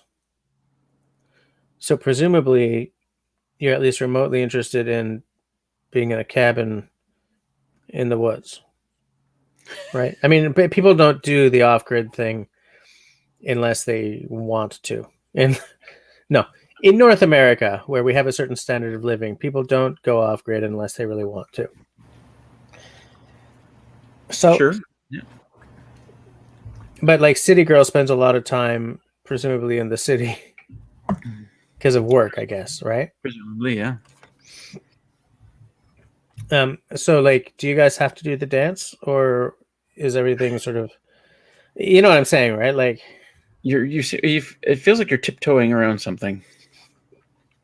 well, it's for two reasons. I don't want to TMI the people watching, and I don't want to project the dance I have to do to get outdoors time on anyone else here either, right? Well, okay, so there's a reason we call her City Girl, right? It's because she's a city girl. She's only ever lived in the city. You know, when I first met her, she'd never been camping in her life. You know, and when I bought the property here, I was thinking, you know, I might get her out here once in a while. But when I bought the property, I didn't even know I was going to be building a cabin. And it was kind of a bizarre way it worked. Like I told her I was buying the property, and she said, okay. And I said, you know, it'd be really nice to build a cabin out there. And she said, yeah, I think you should do it. And I said, really? So I started building a cabin, and I still thought, you know, I might get her out here once in a while, because she's a lot more comfortable with being out in the wilderness now than she was. Okay. Like I remember the first time she came out and spent the night. It wasn't in the cabin wasn't built. We were spending the night in the shelter. Okay. She was terrified all night long. Really? And she's come so far now. Like she'll several times now she's walked out from where we park our cars, you know, by herself here. That's a 3-kilometer walk through the wilderness. She would have done that before. Nice. You very, know, very nice. On the topic of how do you get your significant other interested in you know, this kind of, you know, bushcraft or camping or whatever, I think, like, I got really lucky. Like, this is a beautiful spot. This is a beautiful location. You hang out in the deck there. You could hang out all day and just drink it in. It's so wonderful. And I think if you're going to take your significant other, you know, camping or wherever for the first time, you better make sure it's perfect the first time. Yeah. Like, don't go during bug season. Don't go if it's too hot or if it's too cold or if it's going to rain. Pick a beautiful location. Make sure there isn't going to be people nearby who are drinking their faces off all night. It's got to be just perfect. Yeah. And then do that again 10 more times. Early September trips for 10 years. Yeah, exactly. And the thing is, you're going to enjoy those trips too, because they're perfect. Yeah. But we're savages, right? We're like, oh my God, there's a weekend off in June at the height of bug season, you know, to this place that's really hard to get to. And, you know, yeah, I'm totally going to go. This is going to be awesome. Yeah. That's what we're like, right? Yeah, absolutely. Stupid. We're dumb. Stupid people. Yeah. Talk amongst yourselves for a second, okay? Yeah, sure. I'm gonna go. What do we talk about? Something about how the deer flies just sets off the caveman brain, and you just have to go see them. I don't know what it is. Let's talk about something that'll get just demonetized. There's so many rules I can't break. How do I get them demonetized? I can draw a symbol on the wall. Yes. Quick, let me go get my paint can. I'll be right back. Well, now is the great time for everyone to do a channel takeover and retract all the messages. It's been a minute since we've had a message retracted joke. I haven't been around that much. Let's talk about bangs. Bangs, yeah? You've been working on yours? Well, that was Cliff's suggestion. I think my bangs are, at least they're bangs. They're high def is what they are. Your bangs are high def. That's cool. No, I would love to. It's bedtime? Tyler, I don't know anything about you. Do you have a channel or you do videos and crap? None of the above. I am The only way I appear here is because I know Jess likes me here. If it weren't for Rain Dance Bushcraft, I don't even think I'd have much of an online appearance at all. Mm. I'm a catalyst. Jess brings that out in people, I guess. Yeah, makes me want to go and be social. Oh, you got the whiskey out, Jess. Well, I've had one sitting here because I'm no longer bringing the whiskey bottle to the desk because it's costing me a lot of money. Because I think I said to you guys before that when I'm not paying attention to the whiskey, I just so which is why I've gone back to having a beer, and I've got a whiskey open, and I may drink it later. I may not. I don't know. Probably will. We'll get you into it. We'll get you into it. No worries. Yeah. Let's just switch up. Mark is saying that Tyler takes awesome, I think, pictures of deer in his backyard, then lets his Horse. horse out who warns the deer to go away.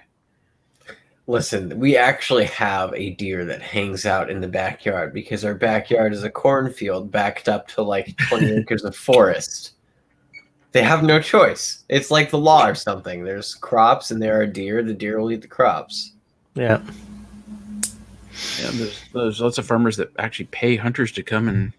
Yeah. Yes, I have one trying to get a hold of me because he knows I make loads and I eat venison. But we won't talk about that. We can talk about eating venison, though. I do like venison. I still have half a deer in my freezer, dude. I am psyched. Yeah. Been a long time since I've had deer in my freezer. I'm sorry. If I knew how to mail it to you, I would. I've got some bits and pieces.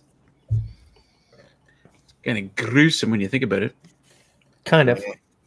Well, Which is why I don't think about it. I don't usually either. It's kind of like eggs. If you think about what an egg is, you'd probably never eat it. But Portable uterus.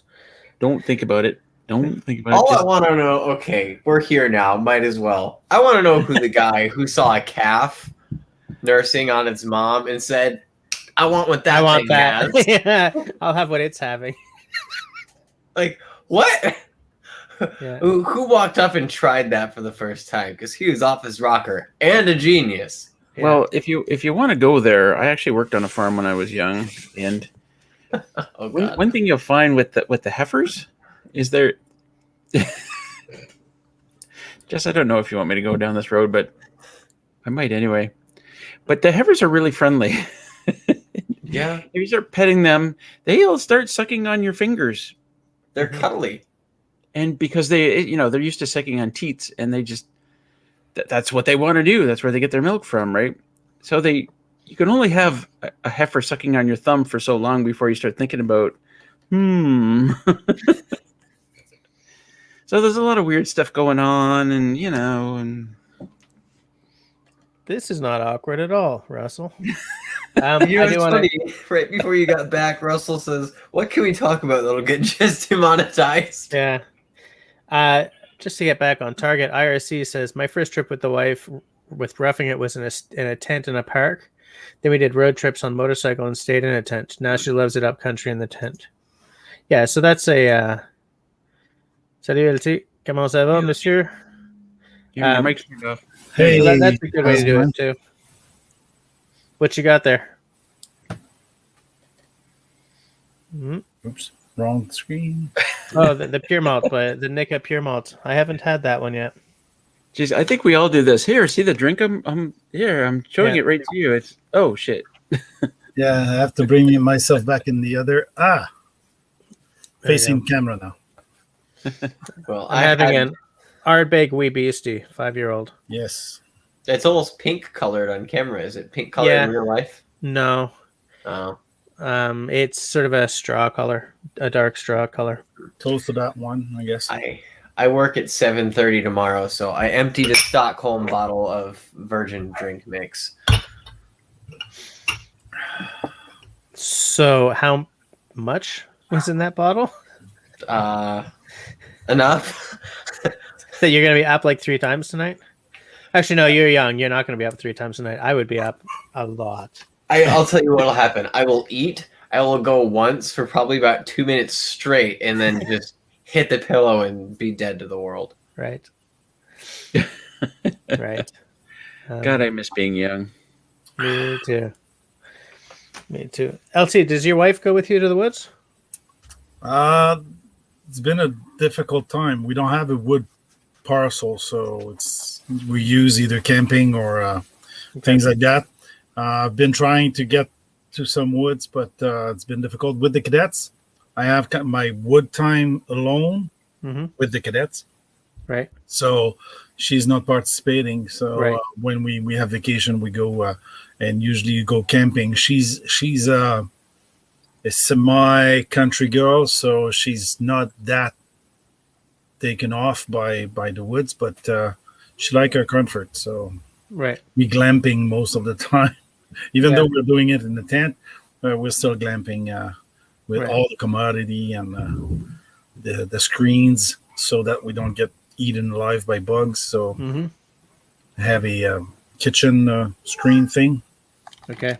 So, but Yeah. we're pretty much autonomous. We've got 20-liter water in the trailer, and I got a trailer in the back of the truck. So it's Okay. an enclosed trailer. So it's a cargo, and we've got everything in there: cooking, camping, sleeping.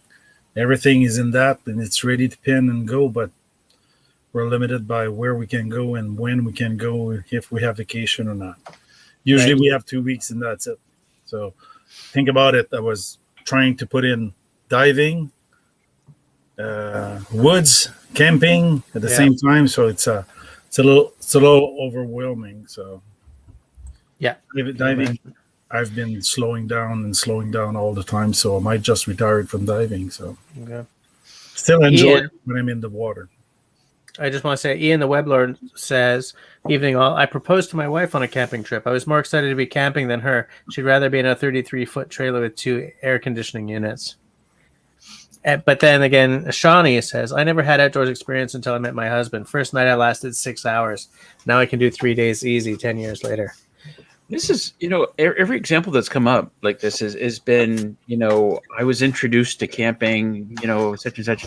I wonder how many significant others. I know we're mostly talking about women, but it's not going to always be that way. But I wonder how many significant others were introduced to camping when they were kids, and still happy to do it, or not happy to do it anymore, or you know what I mean? Like Yeah. when I was a kid, our family went car camping all the time. Like every summer, we go car camping. Yeah, mine too. Right. Mine too. And how many people met through their love of the outdoors, kind of thing. Because I know, I think everyone here knows Chris Prouse or has seen Chris Prouse, and she and her wife met. They were both already outdoorsy types. So I wonder how many people, met while shopping at Mountain Equipment Co-op or something. Someone's there buying a canoe, someone else is there buying paddles. Hey, how you doing? You smash into her with your grocery cart. Oh, sorry. Yeah. Sorry. Yeah, mine was so romantic. I mean, blind date in a breaking the new year in a bar. Yep, we're the only one not kissing, so why not? Boom. Fair. Fun story about why mine is with me. I was in the back of an English class for my freshman year of college, English 151. And I'm sitting and it's kind of miserable. It's the first day of an English class, and our professor is positively ancient. P.S. Later on in the years we'd had her, she had fallen asleep several times during our class. Should not have been teaching. So I look over at the girl next to me and I'm like, I'd rather die than be here. And she looked at me and she's like, yeah, me too. And then that was it. She was sold. And from that point on, I was like, I've got to trap her. She's got to be mine. Fair enough. Mr. Samarov, how is it going? Hello. It's a good name. We're we're okay. We're chatting. We're talking about getting the loved ones out into the outdoors, as you well know. I know. I've been with you since the beginning here. Yeah. I'm working on an edit here that's giving me fits. So Do Fair you enough. expect me to talk, Mr. Summeroff? No, No. Mr. Russell. I expect you to die. I expect you to die. Classic. So classic. I think we're the only two who got that. Yeah, I think so. Maybe. Damn it. I Damn think it. it was the 007. Yeah, it was. Yeah. And on a On side that, note, up that hole. on a side note, there's an awesome VR game called I Expect You to Die, and it's all like missions where you're in this thing and you got to figure out how to do this mission. It's actually really awesome, but beside the point. I do not have a VR setup. Nor do I, but I Yes, want yeah. one. They're awesome. Jesse, you were talking about your girl, how to introduce her to, and I made a comment. I'm not sure if you've seen it. Yeah, I saw it. I just didn't have a way to get it into the conversation. Yeah, it's not to introduce her to the safety, but to get the safety to her while you're doing it. She's gonna come over and you're gonna whittle some wood, and you're gonna say, you shouldn't put the knife in between your leg and having a way of hitting your leg with the knife. So, and that's the approach you should go to for younger. Yeah. With the cadets, we do training formal, but sometimes we just do things and we explain. Never put the blades towards your leg because you've got big artery, and that's a problem if you cut it. Yeah. So it's maybe doing it, but having her watch and then point out the safety part you are doing or you did wrong. Mm-hmm. Oh, I shouldn't have done that because that exposed a bad cut on me. Mm-hmm. And by pointing it out, she's going to catch it. It's not going to be formal. It's she's not going to be doing it, but she's going to see you do it. Yeah. So that way, you can have some of the training done without being a training. Yeah. And you can have a chat formally. Do you know why there's things you don't want to do with a knife, and then introduce the notions, like not hitting the rock with the point of their knife. So right. That way you get to the notions without having to say, okay, listen up, you'll have to learn those rules. That'll turn them off straight. Yeah, fair enough. Yep. It's funny you say that. I turned the worst cut of my life into a teachable moment. I cut the front of this thumb off. I don't know if my webcam will show this, but there's kind of a headbanded shape on there. There you go. That's where they sewed it back on. Yikes. But I was with my friend. Oh my gosh. Yikes.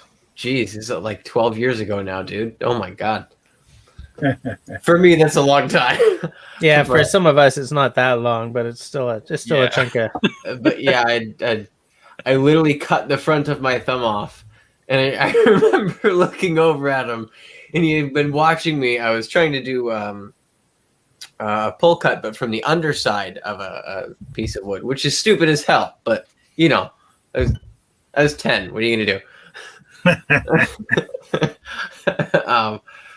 And I went through the stick and just stop. God, please stop. I'm squeamish about this thing. Okay, we'll fade to black on the cut part. But I remember looking at him, just doing this. We're like, yeah, you should probably never cut anything like that because I'm gonna have to go get this sewn back on.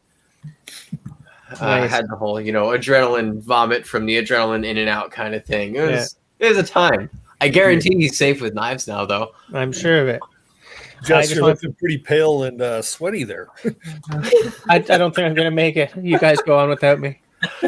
Shawnee says, my father-in-law was military, so lots of camping primitive stuff. Now, him and my mother-in-law camp in a pop-up.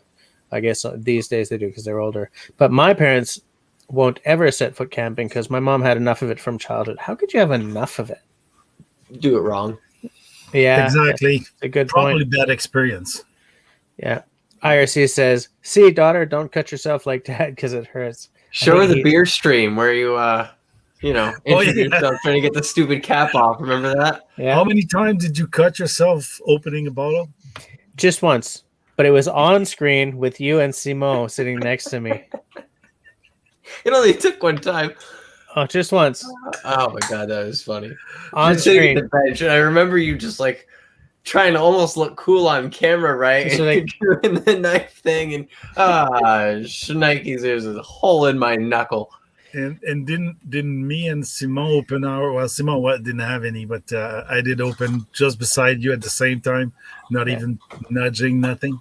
Yeah, and so I just sort of snuck off screen, put a Band-Aid on, snuck back on. Yeah. All right, And- While we were talking about overtaking your channel, of course. Shawnee says, also, usually folks that live in the country don't really go on camping trips, right? Since they get plenty of outdoor time, they can camp on their own land. Shawnee, what you're talking about right now is my dream. I would love to have a house on some acres. I'm using acres because so many Americans here, but on like a good, God, I don't even know how much land I would want. Like once you get up to like 200 acres or something, that's kind of too much. I would never enjoy all that, but a piece of forest, man, a house, a cabin in the middle of a piece of forest, maybe hopefully a stream running through it. Can Would you be have amazing. too little? Through the forest, not through your cabin, right? Yeah. Oh Well, man, hopefully. I would build over a stream with a little. Yeah. I have a river table, with the epoxy. Anyway. But think about it. Can you have not enough? Yeah, I think you can. I think you can Well, definitely. you can, but I mean, Easy. but can you have too much then? I don't think so. You may not use it all, but you can never have too much. Okay. I'm gonna just skirt being political here.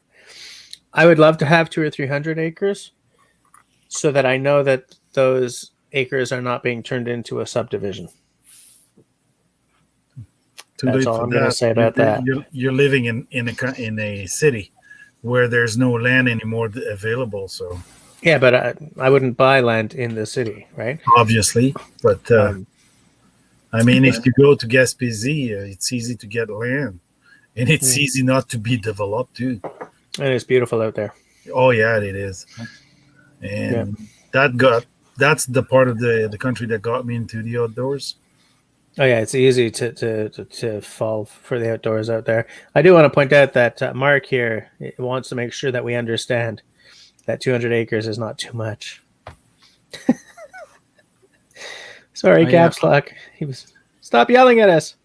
I'm that guy, by the way. You know that, right? I have 100 acres. I live in the middle of nowhere.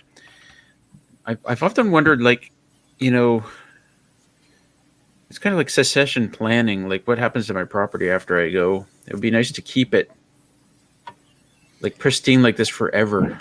Yeah. Yeah, But gotta have thing is- kids and you can put me in them the will. interested. Sorry.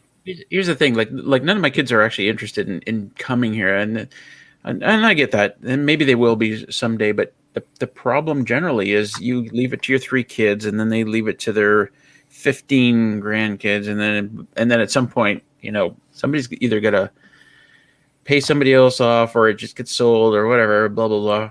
But you know what they do in like castles in the UK? It might be the UK. Anyway, they leave like 95% of their wealth to the oldest child, so that whatever the property is can stay within the family name generation after generation. Fair enough.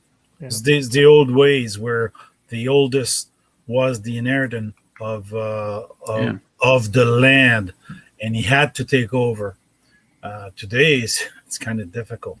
Mhm. Yeah, I mean, I was like, the only way I'm going to pay for this fucking place is if I do tours every day. I let people come in. Yeah. Everybody pays me $20, and yep. then Yeah. maybe I can afford to do the roof next month. Absolutely. It's sadly so. I mean, it's in Europe. They're doing bed and breakfast in some part of the castle to pay for the renovation of the rest. If not, it's gonna go dead, and it's not gonna be used anymore. Absolutely. Hold So on. talking about knives, did you see Jesse my latest? No. straight out of your part of the country. Jesus. It's 1991. I recognize that handle, but I don't. It's a grenier handmade. Huh. From the guy was from around Montreal, Yeah. and he passed on to somebody else, and it's signed Grenier 1991. Hold it up a little higher. Yep. Yeah, 91. Let's see. Yeah, I haven't cleaned it up yet. Got that in a market, in a flea market, from the original owner that bought it in a sporting store. Nice. Yep. It's I didn't pay the price I've seen on the internet for a Grenier, so I kind of feel lucky. Have a good night, IRC. So that? I was just saying good night to IRC Adventures. Yep. Dennis, do you ever get your other half into the woods? She enjoys getting out into the backcountry, but not to the extent that I enjoy it. She's more of a we'll say a car camper, but we also do our boat camping trips, right? So there's some luxury in there for her. What kind of boat are you talking about? Do you have like a trawler or something? I know you've got something bigger, but I've got a 17-foot Legend, with a 90 horse on the back. But we like I say we go every year. We go up to a certain lake up in northern Ontario, and we boat into an island that we know of, and we camp there for about a week. We have friends that come up with us. It's a big enough campsite that we can get multiple people on the site. And she's quite content with that. We years ago when our daughters were young, we did a trip up in Temagami, up part of the Maple Mountain Loop, and we run into some inclement weather. I think I told you this story. We got stranded on an island overnight. We got windbound right on the way out, and to her that wasn't a fun experience. So it was it was the straw that broke the camel's back, essentially, and that's pretty much kept her from doing backcountry camping trips for me. She says, it's your thing, you enjoy it. Right. And she's quite happy to get out there and do the glorified backcountry trips. So, yeah. Yeah. Sharon Q just said something interesting here. Hi, guys. We debated going further north for more land, already built a house, etc., or building on our for more land and an already built house, etc., or building on our small 6.5 acres. We decided on our small acreage. It was all we really required. Hold on, is that Sharon Quested? Sharon? You know what? I don't know, because every time I try to click on her name, StreamYard, I love StreamYard. It's a nice service. I don't know if they got a dark mode. Anyway, I talked to somebody not long ago who said they had yes, it is Sharon. Hi, Sharon. She's one of mine. Okay. I talked to somebody recently who was they bought 1.5 acres. They were so excited. They're starting their homestead. And I said, that's really small, Homestead on 1.5 acres? It was something like that. It was tiny. But their comeback was, we're old. We can't get out so much. We can't take care of a big property. We don't want to be cutting a lot of grass or trimming a lot of bushes or da-da-da-da-da. I said, you know what? You're probably right. Just go with what you got. The reason I would like something big is because I would like to not be stressing about where the hell I'm going to go and shoot my little bushcraft videos. I would like to not be stressing about where I can find a piece of crown land to go camping for a weekend. Do you know what I'm saying? Like, having a big hunk of forest would reduce some of the stressors that I, as a very urban dwelling individual, have to deal with. Because, for instance, because it's been so long since I've been going out into the woods on the regular, I no longer have friends who do that, really. I mean, outside of YouTube. There's no one local I know who's like, yeah, man, boom, there we go. Which means that I don't know, like, Crown land near Montreal does not exist. You have to really hoof it. I mean, there are a few little spots, but for campable crown land, you really have to hoof it. You gotta go. You know, I mean, because we've been sitting here for like what 400 years, so of course everything's built up from here. You know, all the way up the North Shore.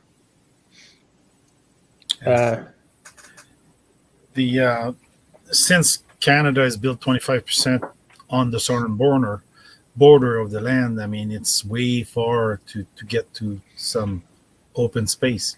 Yeah. I mean, if you go to Abitibi from the Northern Highway from Montreal, I mean, all along it's built. Even though it's spaced a bit, Mm-hmm. it's difficult to find a crown land. If it's not a park, it's not a land that you can use. So Yeah. LT, you should see this area. This area is crazy. Like when I lived in the north end of Richmond Hill, I was the same way. I was that I got to go really far north to buy property. And then I found this area here, and I'm between Peterborough and Ottawa, almost the middle. I'm like probably on the same level as, well, somewhere latitude between Ottawa and Montreal right now. Yeah. But there's tons of land around here, and none of it's being used. I mean, a lot of it's privately owned, but there's nobody there. I mean, I've worked in Lancasters and Ottawa and Cornwall and these part. It's pretty open and it's pretty available because they're very, very small village. And you're right, but in Quebec here, it's kind of the densification along the highways has been growing a lot. And I mean, Quebec City is not that bad because we've got plenty of park. I mean, near Mont Saint Anne, we did an exercise with the cadets where we simply took a road and hit the side of the power line, and that was Crown land, almost bearing on Mont Saint Anne biking path, and then we walked all along that power line. We used the power line as a reference for where we were. We knew that 100 feet each side, we were in Crown land or non-regulated land. So Right. it was easy to use that part to do wild camping. Would you do it alone? Different. We were like 10, 20 doing it. And we did an 18 kilometers walk, full backpack over 3 days, 2 days. So Yeah, Jess, you should come here sometime. There's Yeah. probably like 1,000 spots on my property where you could set up camp and do a great video with excellent scenery. We've been back and forth across this property. I'm sure there's lots of places we haven't seen yet, we haven't been to. Well, you're at how many hours from Montreal? We're about 2 hours from Ottawa. We can't be that much further from Montreal. 2.5 hours. 3 hours, depending where you're passing by. I'll look it up. What's your address? I was literally, Russell, about to say, without trying to pinpoint Russell too much, and then you pop out with, "What's your address?" And you're in Quebec. Let me just do it from like the middle of Quebec. Do it from Montreal. Sorry, that's what I meant to say. Montreal. I live in the largest borough in Montreal, so doing it from the middle of the island is probably pretty safe. Have you got something a little better, like Saint Therese or Blainville or? No, those are far away. north. Yeah. Okay, Go do you on have? the main island center Sorry, I'm just gonna near the picture- airport? Go to the airport, Dorval Airport, Okay. or Pierre Elliott Trudeau Airport. Why do I not see an airport? What a stupid land we live in. I can't find the airport. Just look for the loudest part of town. Jeez. Okay, talk amongst yourselves. All right, Dennis, Yeah. you drinking whiskey, Dennis? No, actually, I'm on coffee. And I'm eating biscottis. You're eating biscottis. I'm gonna have to eat something after this. I'm not sure what, but I'm definitely gonna have to have something. Yeah. Just for enjoyment. That's pretty. And it's unknown maker. You reminded me that I've really got to get on this Nesmith trio that I want to do a series based. I've told you about this, right? I want to Yep. do like 2 or 3 episodes where I start with the traditional Nesmith trio. Exactly what I've got a little double header axe. Get that little pocket knife and get a Nesmith knife, and then see what elements work well for me and what elements I would change and end up with a rain dance trio. Christ, that's a long bloody what. This is like I'm doing sushi in the great outdoors. Dole. Dole. Is that a grapefruit knife in knife? your pocket, or Or are you you just happy to see me? just looking to That's cut your that's a melon fingering? knife. You Oh, know, it's a to cut melon fruit. knife. Yes. Well, that Couldn't is resist when he offered it in a lot. So Mhm. I bought like 17 in the Crumbs. same lot. A couple of just to enjoy while he's looking at the. Yeah, while Russell's looking up that's pretty cool. Yeah, and it's steel. Or The scales are all steel. Yeah. What is it? It's a rodeo from Sheffield in England. and still all steel construction. Nice. Geez, LT, you could be that guy at the flea market selling knives. Yeah. Right? LT Yeah, has my problem is I think LT, keep them. you and I are going to get together one of these days, and we're just going to like cut stuff. yeah. That was one of my first knives right there. That My one there. dad gave me one of them. I wish I could find it. Yeah, this is a clean edge, not a very expensive knife. Yeah. It's Yeah, my one dad of was those Canadian Tire knife or garage sale knife. So My first knife was a very simple Victorinox. got a couple of those. Yeah. Well, 2 of those. I'm not much into Mine's the lost. Yeah, it's a cheapo knife, but it's one of those classical. Again, it's the 2 blades. Yeah. Russell, what do you have there? No, not Russell. Dennis. Not It's the Russell. RKT M16. Is it? Yeah. This Dennis. This one is made in Germany, and the scale is aluminum with a kind of a adhesive on it. Yeah. So I found it interesting. Dennis, you're This is such the a one I brat usually tonight. carry on my. I usually carry that on my life jacket. How important is it to have a folder on your life jacket? Not very important. It just looks cool. Okay. That's what I'm wearing right now. And no, it's not a Spyderco. LT, you'll be happy to know that I've gone and misplaced that pocket knife you gave me again. Again, Yeah. I was about to ask you if it was part of your Nesmith trio. I was going to ask, No. how is that possibly not a Spyderco? Sorry, carry on. Yeah, it looks like if that's Brothers. not a Spyderco, Chinese. then okay. It's a Chinese made. Yeah, they're not afraid of the legal repercussions. Yeah. Brother. Chinese. Yeah, Russell. So Mark, I'm on. I have a bunch of like my mods and I chat over Signal a lot, and so Mark was about to ask you through Signal like, how you were doing with the storms and everything, not realizing that you're not on Signal with us. I feel so old sometimes. In fact, somebody said this earlier today in a different forum. They said, I'm having a boomer moment, but what the hell is this? And I think that's my new phrase. Having a boomer moment. What the hell is Signal? Oh, Hey, it's Russ. Everyone is named LT Survival now. oh, hold on, let me change. Not everyone. Well, I guess if you're I'm not not Dennis, and everyone is named LT Survival. well, if he's not Dennis, he might be LT Survival. Yeah. There you go. Then LT has overtaken the channel. Eh? Oh, that one looks nice. I like that. Is that a salmon on it? It's a fish knife. Oh, it's a fish knife.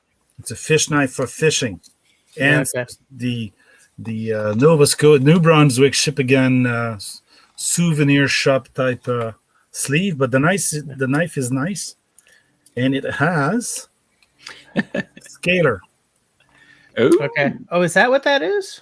Yep, That's a to remove scaler? the scale That's of your really fish, and the hook, Yeah. and most importantly, beer opener. Beer Beer opener, opener. yeah. Gotta have the beer bottle Yeah. opener.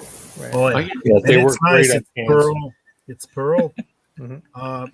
These have some value to it. After research, Mhm. they do tend to have some values to them. The pearl ones, they're made by Stag in Ireland. So, surprisingly, for a gift shop knife, which was in the lot I received, not sure if it's the original knife, but the sleeve came with it. This is a Stag, and it's not a bad knife. Unfortunately, trying to buff the blade, I've dang it. So, Oops. yeah. LT seems like one of those guys, you know, when the cops are like, okay, I want to see all you empty your pockets, put all the weapons on the table, and LT's like, Tuck, tuck, all tuck. right, here, yeah, tuck, yeah, tuck. okay. Oh, sorry, there's another one here. Yep. Oh, two more Oh, here. wait, there's one in my boot. Yeah. The Like 30 minutes later. when I go with the cadets, Cable I collapse. always select whatever, depending on what we're supposed to do. I bring 1, 2, 3, 5 knife. So sometimes I pull out the knife, and if I'm doing a lesson on knife, I pull a couple of knife, and they have the example. So Right. That's not a knife. Have you done that one yet? That's not a knife. well, that This is depends a which knife. one I'm pulling out. When I pull out the Jessex, it's what comes to mouth. Right. You know the Jessex? You've seen it, Russell? I think last. No idea what you're talking about. Nope. I'm just laughing politely at this point. It's like I'm not into big choppers, but that one I would probably want to have. This is the sheet. Oh, there you go. Look Yeah. at the handle on that. Knife. Yeah, I mean, I've got pretty large hand, and Yeah. that's a 12-inch. It's blade. heavy. It's a big, solid hunk of Oh, yeah. steel. So Geez, that's now, John Holmes of bushcraft knives right there. Yeah. is that just a zombie survival knife, or is it? No. It's a real chopper with multiple grips, so you can do whittling a bit. It's kind of heavy for whittling, but doing a fire stick, no problem. Splitting logs, no problem. I've done a couple of those. You see the mark. You can chop with really a lot of power. The biggest thing I would use that for is almost like a bushcraft fro. Well, You know? Wife. the intention behind this knife is to be able to do like the fro and the Yeah. Okay. and the lighter stuff. It's a machete. It's a fro. It's a knife, and it performed really well. This one is not this one, but one has gone through a circus of reviewer on the internet, and one of them bent it 90 degree, stuck the tip and bend the knife 90 degree, and it went back. Yeah. So, and multiple times. One split a 6-inch, 6 feet long log with the knife battening. So the same knife that they had bended over and over. Yeah. How heavy is it, LT? It's pretty Almost heavy. a pound. Yeah, pretty much a pound. Hmm. Pound. I thought it'd be more. So that's why the sheet is more a baldric type sheet. So you, Sheath's you 5 sling pounds. it on you. Because it's kind of heavy for your belt, but it's possible unless if you're wearing like me the military belts with suspenders, then that's easy to put on your belt. Yeah. But that's a mega chopper. Yeah, absolutely. But usually I go with my SCHF 9 as a bushcraft, outdoorsy survival bushcraft knife. I'm not sure if you Yeah, all No, I like a 4-inch blade. That's my comfort zone. Something around the 4-inch blade mark. I like things. I like woodlore. I like the woodlore design. Yeah. I like the. I love that Hella Tamagami, which I keep trying to buy, but no, I keep thinking that I would like to buy, but Those things are overpriced for the quality of knife. it has become so much more expensive since the first time I said I'll just wait till I have more money that I Yeah. don't think I'll ever actually get it. But I love that. I don't love all Hellas. Okay, I think that for essentially rat tail knives, the prices are redonkulous. But that one, there's something about that one that sort of gets me where I live. But Night, yeah, is Mark out? Okay. Jesse, maybe you should try one of these. The Chinese HX Outdoors.